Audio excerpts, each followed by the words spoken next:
Have you ever found yourself counting every single calorie, skipping dessert, doing the right things, but your waistline just doesn't budge? Look, I get it, it's frustrating. But here's the thing, you're not broken. Your body just isn't a calculator.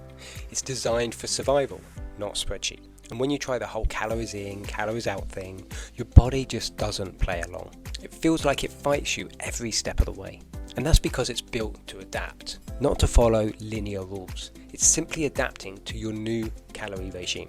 Now today I want to share with you 5 reasons why that simple equation keeps you stuck and what actually works instead. So I'm Matt Farr. I'm a health coach, author, and for 20 years I've been helping everyone from busy professionals and entrepreneurs to millionaires go from flat to fired up using science that actually works through my books and courses. Alright, let's dive in. The calorie equation sounds great in practice, but it doesn't work in the long run. Calories in, calories out. It's clean, it's simple, it makes sense, right?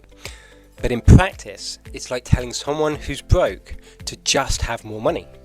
Technically it's true, but not really that helpful. Calorie intake and calorie expenditure is important, that's undeniable, but it's not as simple as we're led to believe. It ignores the biological processes at play that shape how your metabolism works. The truth is you're not a machine, but most advice treats you like one. But when you try to eat less and move more, you're up against a system that's built to resist exactly that. So let me explain. So first of all, your body adapts much faster than you think.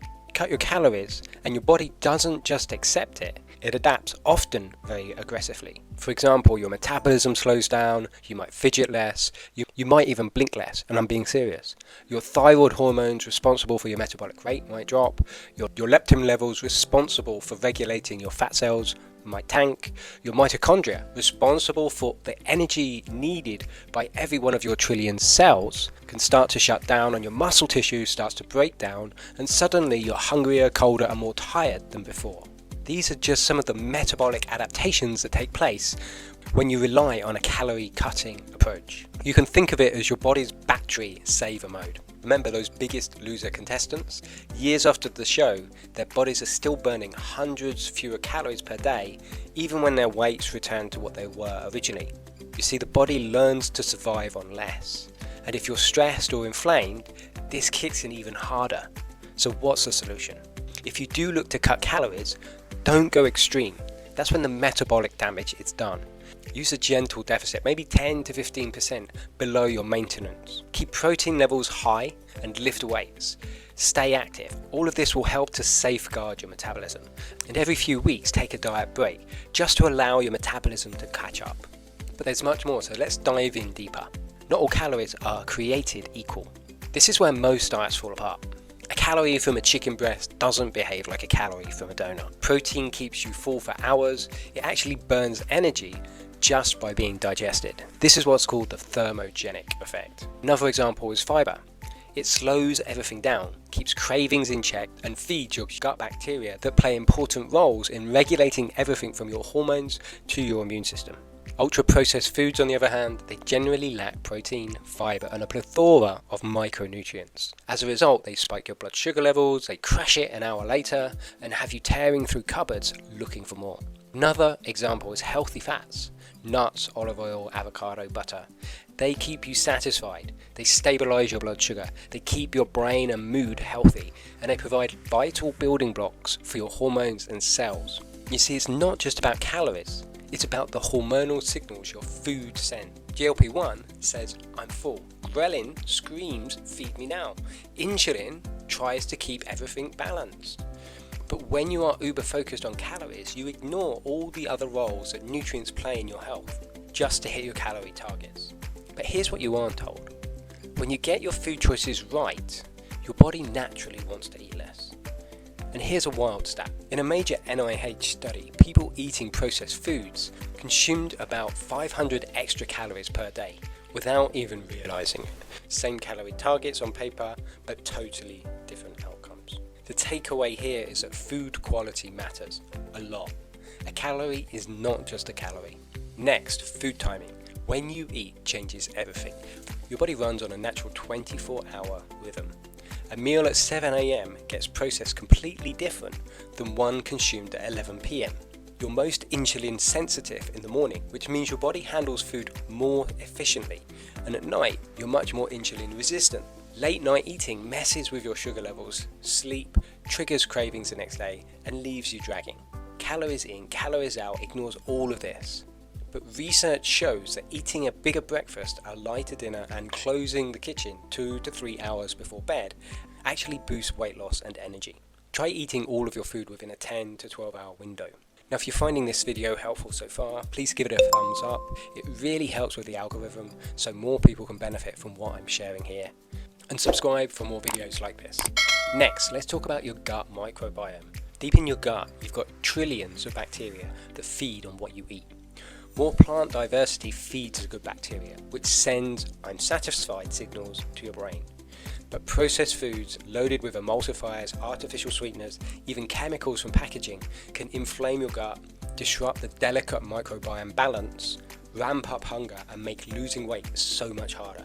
Calories in, calories out doesn't account for any of this, but your body absolutely feels it.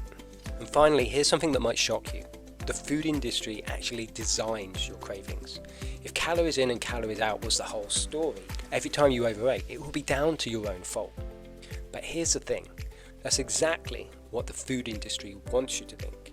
If you walk down the supermarket aisle, most of what's there is engineered for something called hyperpalatability. The perfect combination of sugar, salt, fat, food chemicals and flavorings. This is the perfect cocktail for keeping you reaching for more even when you're not hungry. And this is even more true of the foods targeted towards weight loss, often loaded with chemicals and sweeteners that might be low in calories but will ultimately kill your metabolism in the long run. These foods aren't real foods, they're engineered cravings in a packet. So how do you beat this? Simple. Keep about 80% of your shopping trolley filled with whole, real foods. Make a list before you go and keep the can't stop eating stuff out of easy reach. Not on your desk, not in the car, not next to the sofa. Make them inconvenient. Better yet, don't buy them in, meaning every time you have a craving for them, you actually have to go to the shop, buy it and come back home, which is going to create a lot of mental obstacles. Now bear in mind, it might take you time to wean yourself off the heavily processed items, so be patient with yourself. So those are the 5 most important reasons behind why the calorie in, calorie out model is simply flawed. So here's what to do instead. First, satiety. Get protein with every meal. Aim for 1.2 to 1.6 grams per kilogram of body weight. Eat at least 7 portions of fruit and veg daily. Have beans, lentils or other fibre-rich wholesome foods most days.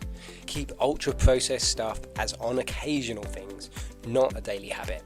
Number 2, blood sugar stability. Build meals around protein, fibre and whole food fats. Ditch the sugary drinks, walk for 10 minutes after eating. Number 3, circadian alignment. Eat within a 10 to 12 hour window.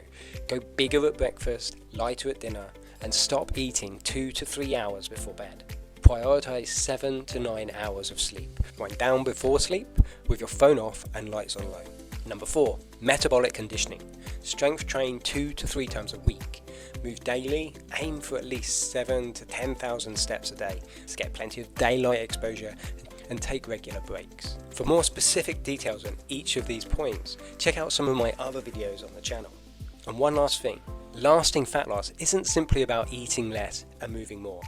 Yes, that's an important factor, but it's about working with your biology, so your body naturally wants to eat less and burn more, without the constant fight and battle within yourself. Pick one of the habits I've just mentioned, start today, the choice is yours.